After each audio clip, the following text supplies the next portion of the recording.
Good afternoon, Mr. Prime Minister.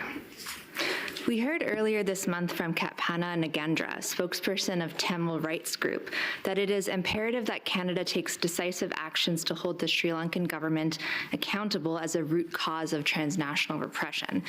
Specifically, Ms. Nagandra stated that the Sri Lankan government's ongoing interference in the lives of Tamil Canadians will only cease once they are held fully accountable, since as long as they continue to operate with impunity, feeling shielded from repercussions for their war crimes and human rights violations, they will persist in using intimidation tactics against Tamil activists in Canada.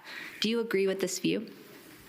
I'm sorry, I'd need to know more of the context. I certainly agree that like many diaspora communities, Tamil Canadians are exposed to actions by the government of Sri Lanka that we need to do everything we can to protect them from. Okay, thank you. Mr. Prime Minister, under your leadership, there have been commendable efforts to resettle vulnerable populations in response to global conflicts.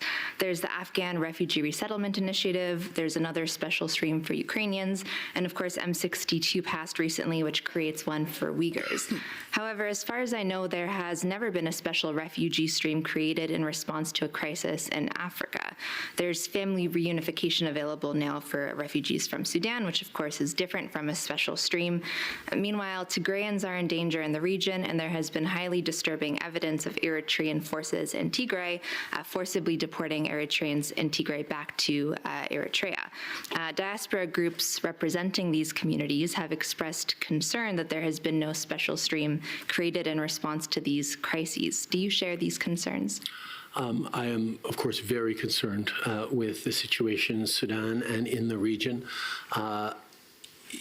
Canada's response to various challenges around the world, beginning with the special stream, although we didn't call it that way, for Syrian refugees, has continued to happen on a case-by-case basis. They're all slightly different in terms of cases. What we have done in terms of the family reunification around Sudan is significant, and we're always looking for ways to do more. Would you oppose the creation of special streams for Tigrayans and Eritreans to come to Canada? That is not a proposal before Cabinet or before in discussions right now, but as we look at how Canada can best help in Africa and elsewhere, I'm sure there will be different things looked at. Okay.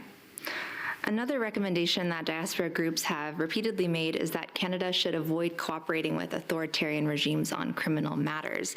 The rationale behind this suggestion is fairly simple. Because authoritarian regimes do not operate under the rule of law, Canada should not assist these regimes in removing individuals from Canada whom they accuse of committing crimes.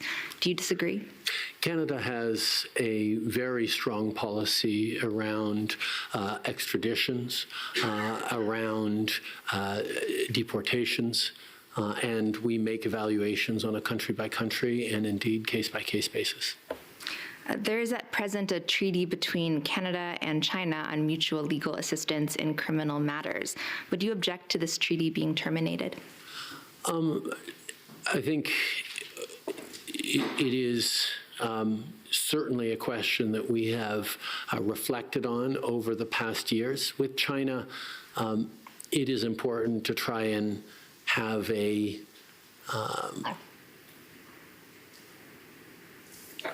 complete approach.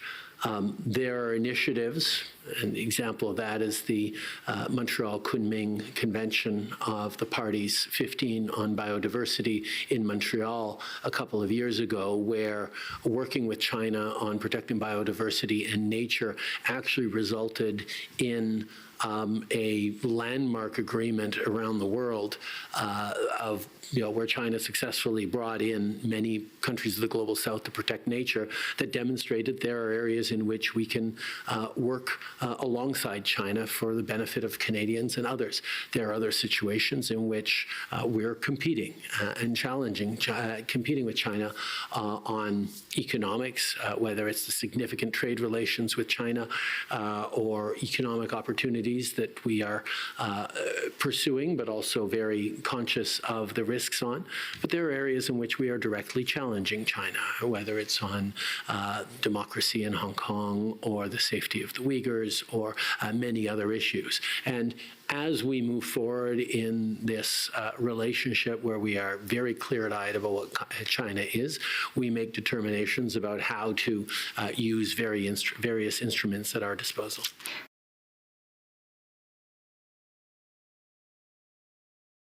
Sure, and I appreciate all of that, but I am asking specifically on cooperation in criminal matters.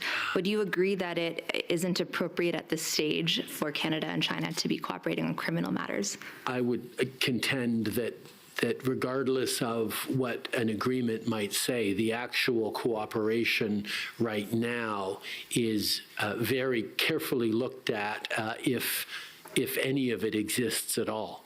And that is always top of mind as we work together, or as we look to whether or not we work together. We look at the whole context of it. All right.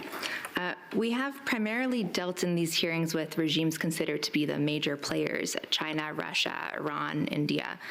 But of course, there are smaller dictatorships in the world that collaborate with these bigger players. And I raised an example of this in my cross-examination of Mr. Shortliff vis-a-vis Cuban state broadcasters replaying Russia Today programming in Canada. And indeed, Cuban human rights activists have flagged that Canada must address Cuban collaboration with the likes of China and Russia in order to comprehensively address the threats posed by those countries. Would you disagree with that assertion? I think how we deal with every and any country in the world needs to be very alert to the context, alert to the potential pitfalls or dangers, but also the potential benefits to Canadians, and having a nuanced foreign policy that recognizes both challenges and dangers and opportunities is the hard work that the government does on an ongoing basis. I understand that the Canadian government engages in dialogue with Cuban government actors. Another point that Cuban human rights activists have repeatedly made is that the Canadian government should also be meeting with pro-democracy groups in Cuba. Would you agree with that? I can say from personal experience that I know we do engage and have engaged with pro-democracy groups all around the world. Does that include in Cuba? I believe so, but I would have to know. I'm not apprised on it in its latest forms, whether that's ongoing right now or not. Okay, and if Canada does not engage with pro-democracy groups in Cuba, would you agree that Canada should? It is part of the responsibility of every Canadian mission overseas to engage with civil society organizations and various actors, not just governments of any given country. So I am actually quite certain that Canada does engage with a range of civil society actors in Cuba, like everywhere else. Okay, and not to hammer the point, but just I want to make sure I get this right. If it is the case that the embassy does not, do you agree that it should? I have just stated that I believe that it is important for every mission around the world to engage with civil society in the country in which it's in a way that is appropriate for that context. Okay, thank you. I have no further questions. Thank you. Good afternoon, Prime Minister. I'd like to talk about expelling diplomats from Canada. Last week, on October 8th, the director of MI5, Ken McCallum, gave a speech in which he stated that, quote, over 750 Russian diplomats have been expelled from Europe since Putin invaded Ukraine in 2022, the great majority of them spies. This goes well beyond all historical precedent and has put a big dent in Russian intelligence services' ability to cause damage in the West. With allies, we're keeping up that pressure, but not by denying diplomatic visa applications from Russian spies. It's not flashy, but it works. Kick them out, keep them out. Canada has not expelled a Russian diplomat since March of 2018, when 7 Russian diplomats were expelled in solidarity with the United Kingdom in response to a nerve agent attack. Today, Russia has 69 diplomats in Canada. By comparison, the UK has 53 and Germany has 50. Why does the Canadian government permit Russia, a hostile foreign state, to not only have diplomats in Canada, but such a large number of them, exceeding the number of some of our closest allies?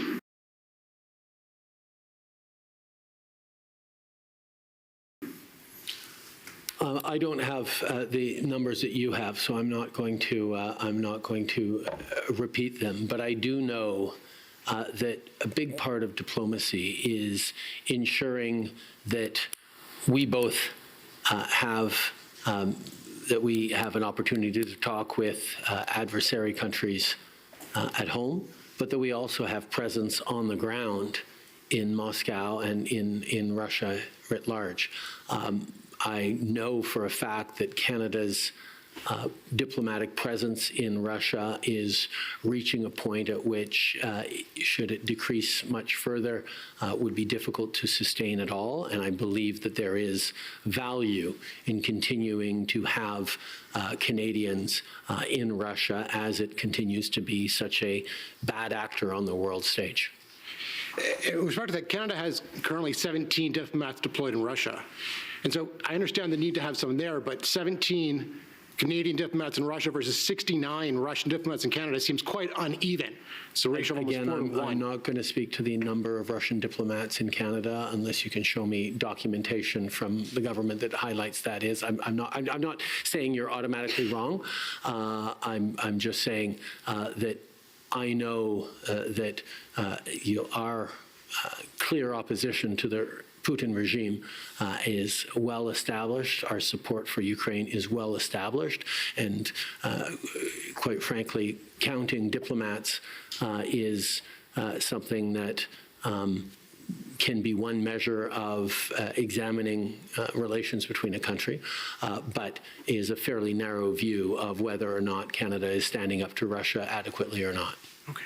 But if Canada is in solidarity with Ukraine, why were no diplomats expelled from Canada after the invasion of Ukraine, but it was when there was a nerve agent attack in the UK?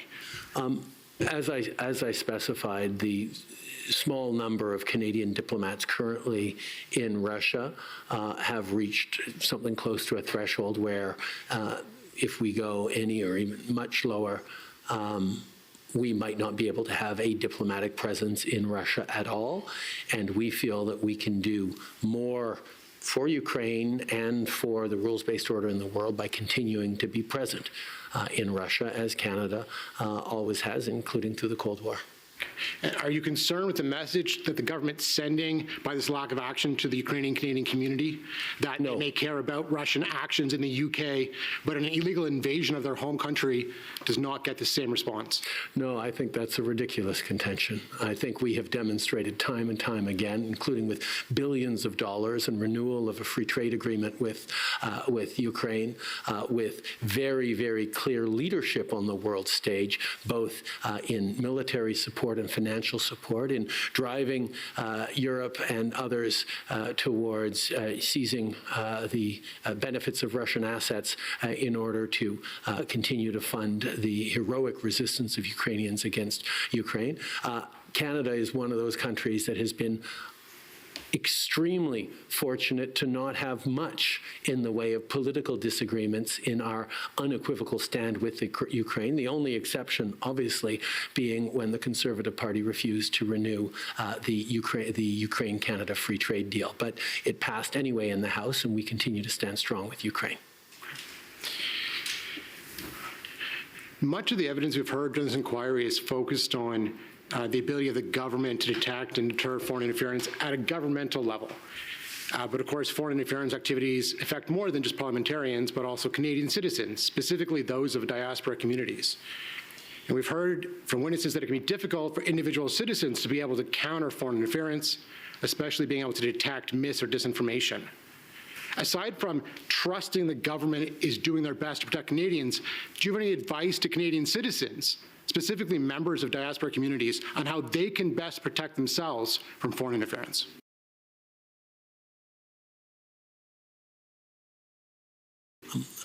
I would actually contend that one of the most important responsibilities of the government in regards to foreign interference is to work with diaspora communities who are usually the first victims of foreign interference. We know that interference by countries around the world on Canadian diasporas is a real challenge, and that is why we have put in place many measures and will continue to work with various diaspora communities to counter that. That is something that we do in an ongoing fashion and will continue to do. But again, it involves a relation between the government and Canadian citizens. There's not much citizens can do on their own to deter foreign interference within their communities. No, that's simply not true. I could point out to the fact that the Iranian Canadian community is very active to threats that the Iranian regime poses on them, and I know the Ukrainian Canadian community is very active in pushing back against Russian false narratives, needing no help from the government on that, although we are certainly there to help.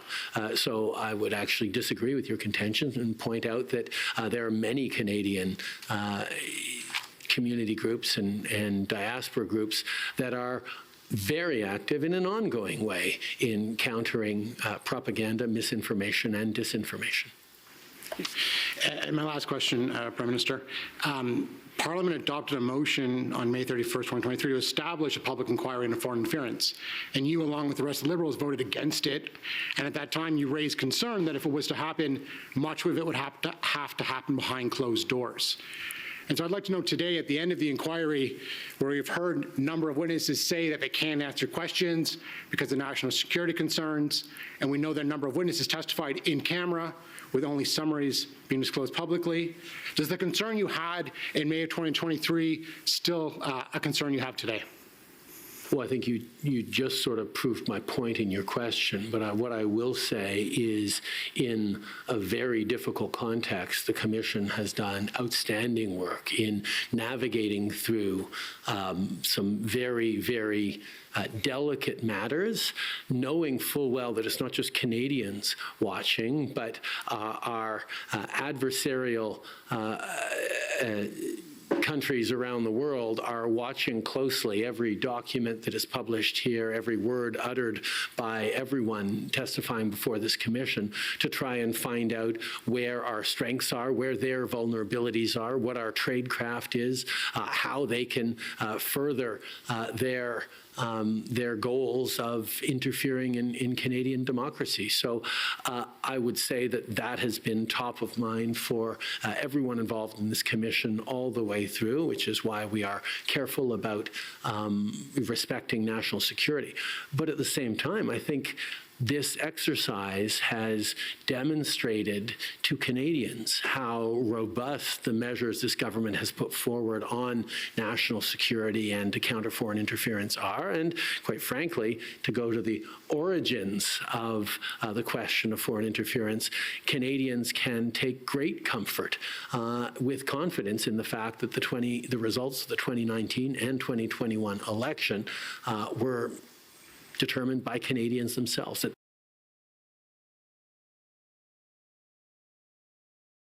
the election integrity held. And that was, as we'll remember, one of the core concerns about the question of foreign interference. Thank you.